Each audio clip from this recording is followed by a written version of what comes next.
is that? What the hell is that? What the hell is that? What is that? Well, it's a folk instrument called a mountain dulcimer. Why the hell is Eddie talking about folk music? Well, if you think about it, from the very beginning of the first rock festival, always was folk music involved. Monterey Pop, Woodstock. There's all folk music and folk musicians in between the rock acts on stage. Now, what's beautiful about that time is realize those folk musicians were respected and appreciated by the audience just as much as the rock musicians were. The audience got it, they appreciated it, they were polite, they clapped, they took it in. Folk music has always been a part of rock. And if you look at any of the band, look at even Zeppelin, there's always folk, and look at how Led Zeppelin 3, folk music, big time. And then tying this into prog, well, you look at every single progressive rock prog band there is, all have awesome folk music influences. Every single one of them. ELP, Jethro Tull, all of them.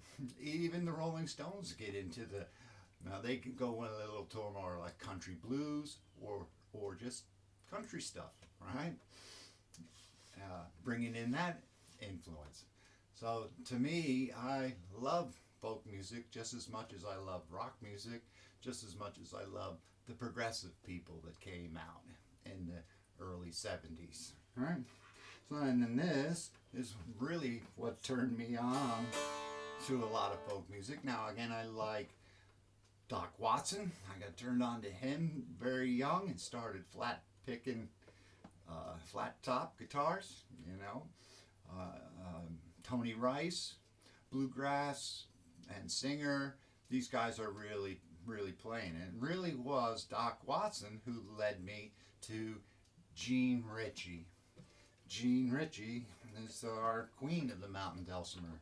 She put the thing back on the map in 1961. And her story's amazing. Here's a country girl from the mountains of Kentucky with a desire to take a mountain dulcimer to New York City. Think about that. That's kind of like crazy. Here's a young girl. I want to go to New York City with my mountain dulcimer. Oh, okay. Well, she did it and ended up hooking up with Doc Watson. And they ended up at the Newport Jazz Folk Festival. And Doc said, "You're doing a set with me." And they got together and so that was my first introduction to this.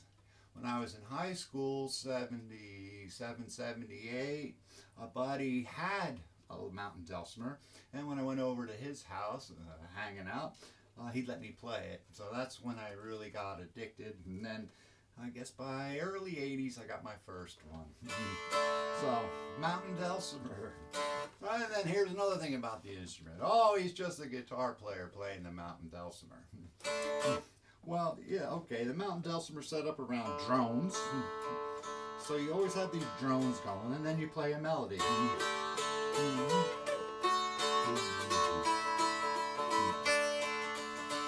And a lot of, now we can do chord forming and that, but a lot of traditional mountain dulcimer set up around drones. Well, if you listen to the two records that I just released,